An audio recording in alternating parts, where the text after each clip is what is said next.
right now we're going to talk about the clients themselves. Okay. Okay. First of all, let's talk about repeat clients, right? Those clients that continue to come back and forth. Why are they so valuable, right? I mean, how much does it cost? First of all, how much does it cost for you to get just one client? That's a great question. I don't know how to measure that. Right. Could be hundreds, Yeah. might even be thousands, depending on who you're looking for as your client base. Exactly. And sometimes, depending on what type of business that you're in, it can take like a long, what they call close rate, right? So for instance, if you're in real estate, for instance, right? It's going to take a while for that one client, you know, that you put the house up for sale, you market it, so the cost of marketing it, you finally find a buyer, that the buyer has to qualify for the, you know, for the house, and then you close before you ever get a commission. So you also have to look at the factors of how much time between each client. How much is that going to cost? You're going to have to understand that for your own businesses. What is the turnover rate with each of those clients? When you learn that, then you're going to understand, first of all, how much you're going to have to spend to get that one client and why it's so valuable to have a repeat client. So for instance, say you have a package that is $750 for 2 months. It's a 2-month package, right? You've got that client. So basically you think, oh, wow, I've got a client that, you know, now I've got him for 2 months. I got the $750, you know, great. Yay, right? And that client repeats 5 times. So they go through that and buy that package 5 more times. They love what you're doing. They love the results they're getting. So then they purchase it 5 more times, right? So basically, if you times that out, that one client then is worth over $3,700 to you. Wow. Okay? Never looked at it that way. Yeah. That's good to know. With that being said, that starts to help you to build a budget for your advertising and your marketing. Because if one client is $3,750, but hey, you know what? Okay, so one thing that drives me absolutely nuts, and I'm sure that you guys have all seen it too, is you go into restaurants, you go into salons, you go into spas, you go into doctor's offices, whatever the case may be, and they've got a pen with a great big flower on it because they don't want you stealing their pens. Right. Right? They want you to keep their pens. They want to keep them. They don't want you to take them. Right. Right? People, it's cheap. Right. And it's marketing. If they take your pen with your name on it, your business name and logo. It's like, steal them. Take as many as you want and pass them out. How many pens do you have with a person's name or business on it, right? Several. And Yeah. they're usually the best pens to use. Exactly. Right. They're cheap, people. $3,700 for one client. You can buy a lot of pens for $3,700. Let's get real, Right. okay? So look at how much that client is going to you know, basically give you in return. Versus if you take that cost of finding another client. That client comes, hey, maybe you didn't treat them as well, or you're scared. You know, again, we talk about mindset, right? You don't want to ask for another sale. Oh, I don't want to ask him, you know, would you like to do more? And again, you need to think about this in advance, right? You want to know what those upsells are. You want to know, again, remember we talked about the one gal going to the high school, okay?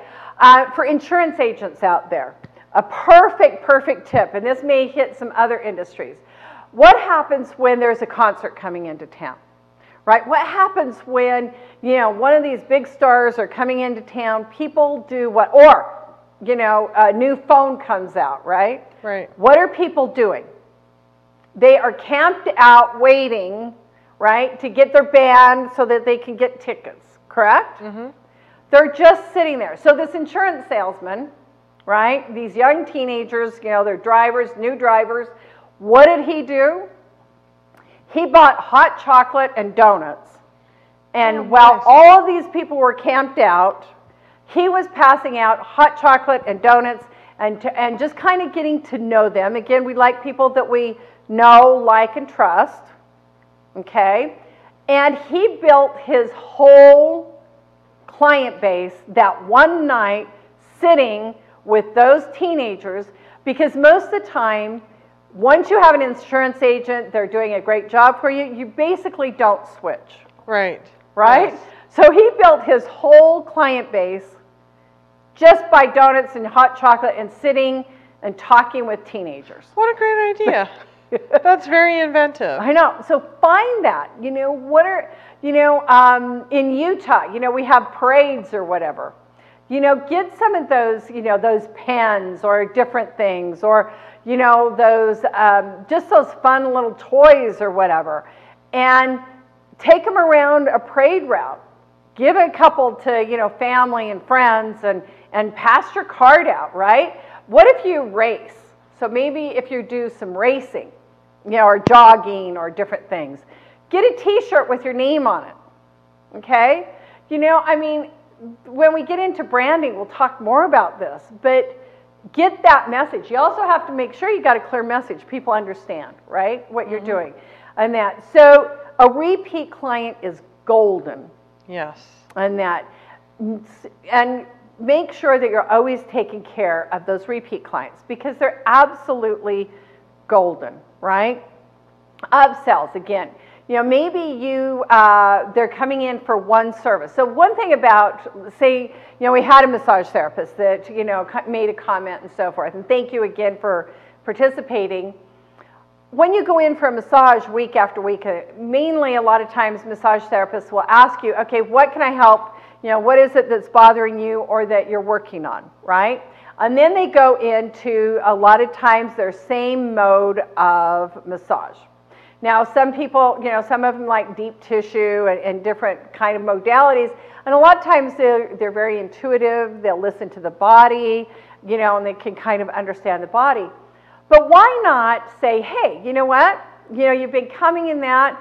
I would love to do another modality on you. I'd love to see, you know what? I'm learning this new modality. Would you be open? I'm just curious, right? I was taught this in a business section. So basically, I'm just curious. Would you be open to a different, you know, modality? Or, you know, I noticed that you've got a lot of swelling.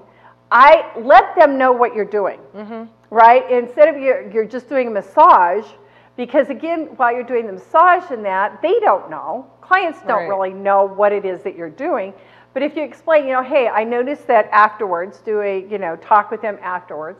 Say, you know what, I noticed that you had some swelling, so I incorporated some this modality and so forth. And I really, again, we lose revenue. Honestly, we leave money on the table. I'm sure that you've seen it as well.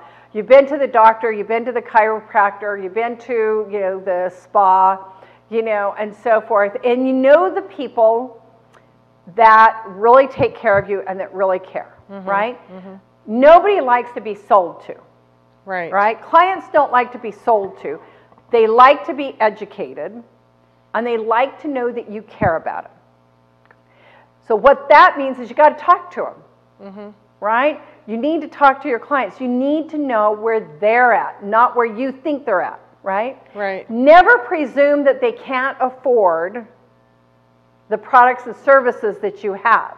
Reason being is that I don't know. Again, we talked about the gal that she's getting ready for, or she's only got $20 for the week for food, but she runs out of mascara. She'll pay for the mascara and go without lunch, right? Yes. And that because she values, she wants that more, okay? So don't presume that you know what's right for your clients, because we don't. That's right. What we presume is that we know what's right for our clients is based on our own belief system and our own thinking. So we stop ourselves in our tracks before we ever get started, okay? Our clients have what, all clients, all customers, all of your clients, all of your customers have what is called an itch, right? We have an itch. So for instance, men have an itch with their hair if they have short haircuts, right? that about every 2 to 3 weeks, they start thinking, I kind of need another haircut, right? They don't necessarily make an appointment right away. Right. So they think, wow, yeah, I need to get a haircut. They're busy, right? They don't have an appointment set up. They're not going to call and say, well, I can get you in 2 weeks or I can get you in 3 weeks, right?